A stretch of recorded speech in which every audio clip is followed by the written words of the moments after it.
Jo es uzskatu, ka pēdējās nedēļās un mēnešos emocijas citur un mīti un pat sazvērstības ir pārāk pārņēmuši mūsu sabiedrību. Pamatā un vairāk tiek diskutēts par to, kas tur nav, un baidīts ar lietām tiešām, kas tur nav. Tādēļ es šodien tiešām centīšos bez emocijām runāt, tikai gribu minēt pāris faktus. Manuprāt, Latvijas vēsturē, vismaz pēdējo laiku vēsturē, pēdējos gados, šis ir starptautiskais līgums, kas ir visvairāk diskutēts, visrūpīgāk diskutēts kopš 2016. gada, kad labklājības ministrs Jānis Reirs Latvijas vārdā šo līgumu parakstīja. Tādā ziņā pārmetums nav vietā, ka šīs jautājums nav rūpīgi diskutēts. Viņš ir rūpīgi diskutēts sabiedrībā, juridiskās aprindās, daudz kur citur. Bet ja mēs citreiz arī satraucamies, vai likums ir atbilstoši Latvijas Republikas satversmei, mēs varam spriest, vai tas tā ir vai nav. Es jūs gribu informēt, ka 2000. gadā Latvijas Republikas satversmes tiesa ir lēmusi, ka šī konvencija pret vardarbību ir pilnībā atbilstoši mūsu Latvijas Republikas satversmē nostiprinātajās normām. Nedaudz par starptautisko praksi. Gribu informēt kolēģi, ka 37 valstis plus Eiropas Savienība šo konvenciju pret vardarbību sievietēm ir ratificējusi. Arī tādas valstis kā Polija un Ukraina.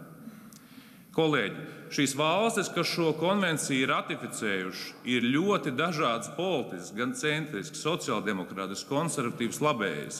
Jo, manuprāt, cīņa pret vardarbību nav ideoloģiska, tā ir visu kopējā cilvēciskā vērtība. Arī specifiski grib pieskarties Polijas piemēram. Polijā, kā mēs zinām, Polija ir mūsu sabiedrotais. Neapšaubām, kādas tur valdības bija, ir vai būs, Polijai nelokām ģeopolitiskā stāja kopā ar mums.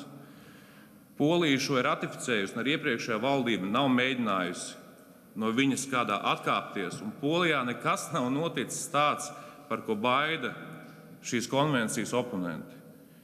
Kolēģi, mums šo deklarāciju, kas neapšaubām šī deklarācija, kolēģi, nebūs brīnuma nūjiņa, kas vienā dienā atrisinās visas problēmas. Bet šī konvencija radīs skaidru arī signālu un arī praktiskas palīdzīgas lietas, lai mēs varētu vēl vairāk cīnīties pret vardarbību.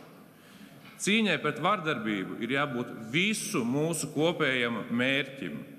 Šo prasa cilvēki, kas ir cietuši no vardarbības, arī cilvēki, kas strādā, lai palīdzētu tiem, kas ir cietuši no vardarbības.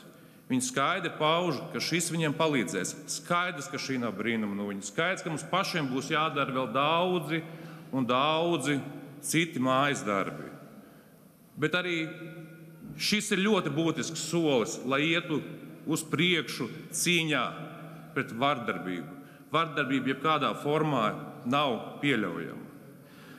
Arī par starptautisko praksi vairākas valstis, tā skaitā Ukraina, Polija, ir pievienojuši no savas puses deklarāciju, skaidrojuši deklarāciju, kā mēs saskatām šo konvenciju pret vardarbību. Arī Latvija, jums tiek piedāvāta skaidra deklarācija, kas visiem ir pieejama, kur ir skaidri nošķirts un pateikts, par ko šī deklarācija iestājās. Šeit ir viss skaidri un gaiši pateikts, ka mēs darīsim visu saskaņā ar Latvijas Republikas satversmi. Un es esmu pārliecināts, ka saskaņā ar Latvijas Republikas satversmi ir cīnīties pret vardarbību. Kolēģi, es aicinu balsot par un aicinu nodot šo Saeimas juridiskajai komisijai. Paldies!